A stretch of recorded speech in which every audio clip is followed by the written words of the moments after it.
गणतंत्र और स्वतंत्रता दिवस पर दो शब्दों पर हमेशा चर्चा होती है।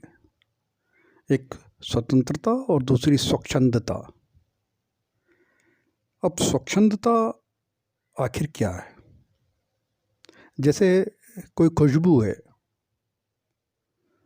या कोई दुर्गंध है, ये दोनों किस दिशा में और कितनी फैलेगी आपको पता नहीं होता। ये अपरिमित है, असीमित है और इनके विस्तार का डायरेक्शन भी असीमित है। पता नहीं है किस दिशा में जाएगी। ये अपनी दिशाएं निर्धारित कर लेती हैं या इन्हें भी पता नहीं होता। तो खुशबू और दुर्गंध ये किसी भी डायरेक्शन में जा सकती है। तो जिसकी सीमाएं आप आंक ना सके, सीमाओं को परिभाषित ना कर सके, डिफाइन ना कर सकें, वो स्वच्छंदता होती है। लेकिन जिसकी सीमाओं को बांधा जा सके, परिभाषित किया जा सके, डिफाइन किया जा सके, कोई डेफिनेशन दी जा सके, लिमिटेड हो जो, वो स्वतंत्रता है। जैसे समुद्र है, समुद्र की अपनी मर्यादा है, लेकिन वो बहुत विशाल है। उसकी जल राशि असीमित है। उसके बावजूद कितना ही विशाल क्यों ना हो, लेकिन हमने उसके सीमांकन किया हुआ है कि वो 70% है। अब उस सीमाओं का अतिलंघन, उल्लंघन या अतिक्रमण करता है, तब वो स्वच्छंद होता है और नुकसान करता है। अदरवाइज वो हमेशा अपनी सीमाओं में ही रहता है, सीमाओं के बाहर नहीं जाता। प्रशांत महासागर 5 मील गहरा है, लेकिन 5 मील गहरा होना ही उसकी सीमा को बताता है। तो वो परिभाषित है, भले विशाल है, विराट है, अद्भुत है, लेकिन सीमित है, लिमिटेड है। उसको डिफाइन किया जा सकता है। वैसे ही मानव का जो चरित्र है, विचार भले उसके असीमित हो, लेकिन उसका जो एक्ट है वो चरित्र के हिसाब से क्रियान्वित होता है। मतलब वो क्या कर रहा है। तो जो कर रहा है उसको सीमित किया जाता है, वो उसकी स्वतंत्रता है कि इस लिमिट में उसे करना है। लेकिन उसके बाहर यदि वो जाता है तो वो उसकी स्वच्छंदता हो जाती है। अब मैं अपनी पसंद से, अपनी सुविधा से कार्य कर रहा हूँ, लेकिन ये किसी दूसरे के अधिकार क्षेत्र में अतिक्रमण यदि हो जाए तो ये मेरी स्वच्छंदता हो जाएगी। और यदि केवल इससे मेरे अहोभाव को और मेरे आनंद को परिपूरित करने का, फुलफिल होने का मौका मिले, तो ये मेरी स्वतंत्रता है। और ये बड़ी चीज़ है, लेकिन ये परिभाषित है, लिमिटेड है। और जैसे ये इसके बाहर जाती है तो ये अनलिमिटेड हो जाती है। यही स्वच्छंदता होती है। अब स्वच्छंदता क्योंकि अपरिमित है, इसलिए जब भी व्यक्ति के मन को जरा भी इसकी खुशबू मिलती है, जरा भी इसकी चाहत पैदा होती है, तो वो अपरिमित की ओर, अनलिमिटेड की ओर भागता है। फिर उसको किसी भी प्रकार की रुकावट बर्दाश्त नहीं होती। और आज हिंदुस्तान में इसी बात को लेकर बड़ा संघर्ष है, और पहले भी था, और दुनिया के कई मुल्कों में इस तरीके का संघर्ष है कि व्यक्ति असीमित स्वेच्छाचारिता, स्वच्छंदता चाहता है, लेकिन उसको ये उपलब्ध नहीं हो पाती, तो वो दूसरे तरीके अख्तियार कर लेता है। कभी कभी घरों में भी हमने ये देखा है। तो वो तोड़फोड़, अत्याचार, आतंक, इन सारी चीज़ों में संलग्न हो जाएगा। क्योंकि रोकना, एक बार स्वच्छंद यदि हो जाए व्यक्ति, तो उसको रुकना जरा नामुमकिन हो जाता है। और वो राज्य की सीमाओं का भी अतिक्रमण करने लगता है, और राज्य उसको सीमित करने में अपनी ताकत लगाता है और कठोर प्रशासनिक निर्णयों को लागू करने लगता है। न्याय को लागू करने लगता है। क्यों? क्योंकि आप अतिलंघन की तरफ चले गए, दूसरों के जीने में आप बाधा बनने लगे। तो स्वच्छंदता और स्वतंत्रता का मूल फर्क यही है। अब इसको क्योंकि एक सिस्टम के तहत डिफाइन किया जाता है, इसलिए हम आमतौर पे इस बात का उल्लेख बार बार करते हैं,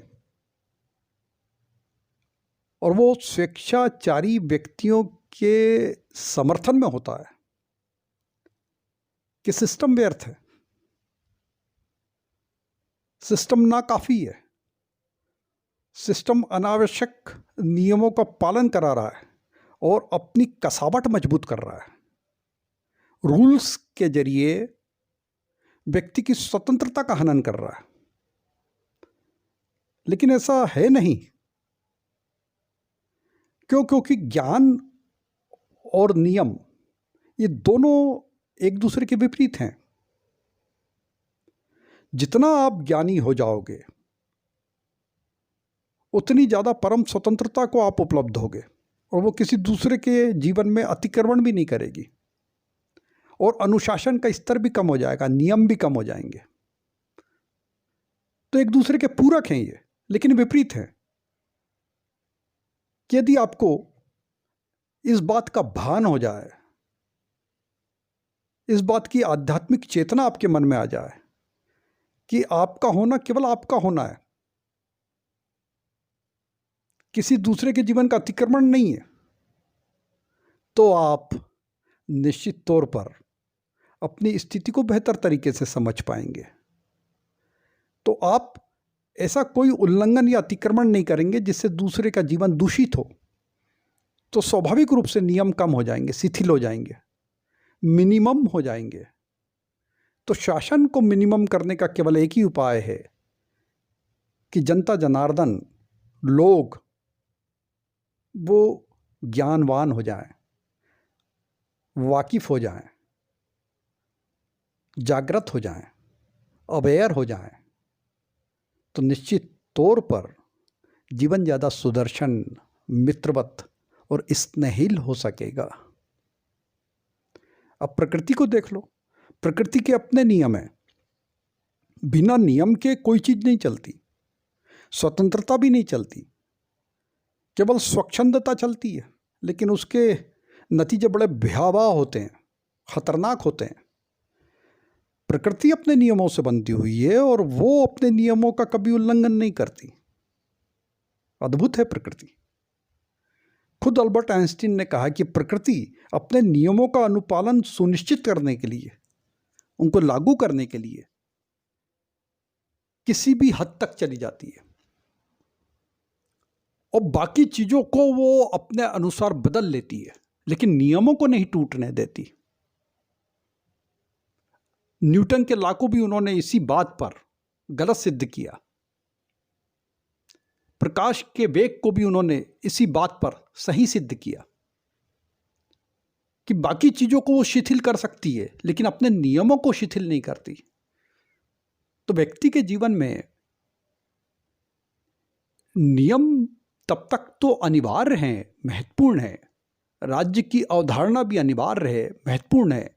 चाहे वो देश का राज्य हो, देश की शासन व्यवस्था हो, या वैश्विक सरकार का निर्माण कर लें आप कि पूरी दुनिया की एक सरकार बना दे, तब भी कुछ यूनिवर्सल रूल्स आपके जीवन में काम करते रहेंगे। वो आपको असीमित नहीं होने देंगे, वो लिमिटेड रखेंगे। जब प्रकृति ने समुद्र जैसी धनराशि को लिमिटेड रखा है, तो आपकी औकात क्या है? आप हो कहां? जब ब्रह्मांड जिसमें 50,000 से ज्यादा, और जो एक्सपॉन्डेबल है, हर दिन बढ़ रहा है,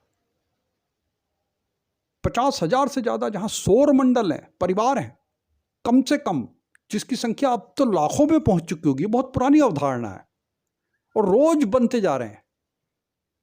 तो ये जो अद्भुत विस्तार है, जिसकी कोई था नहीं है, जिसके बारे में किसी प्रकार की कोई भी मेजरमेंट नहीं है, असीमित है जो, लेकिन उजड़, स्वच्छंद या विस्तारवादी नहीं है दूसरों के जीवन में। ब्रह्मांड के विस्तार से नुकसान नहीं है, लेकिन वो भी नियमों में एक्सपांड हो रहा है, नियमों से बंधा हुआ है। तो जीवन को स्वच्छंदता से बचाना ही पड़ेगा। स्वतंत्रता आपका अहोभाव हो सकती है, आपकी चरम चैतन्य अवस्था हो सकती है, आपकी प्रकृति का द्योतक हो सकती है, प्रतीक हो सकती है, लेकिन फिर भी वो स्वतंत्रता है जो सीमित है, लिमिटेड है। उसको स्वच्छंदता में से निकालना है, उसे स्वच्छंद होने से बचाना है। और यदि जब भी आप अतिक्रमण कर रहे हो तो सेल्फ ऑब्जर्वेशन करें कि कहाँ हम दूसरे के जीवन में अतिक्रमण कर रहे हैं। ऐसी स्वतंत्रता के अहोभाव से अपने आप को जागृत रखना है, अवेयर रखना है। तभी हमारा ये जीवन, हमारा ये गणतंत्र, हमारी ये स्वतंत्रता सार्थक होगी।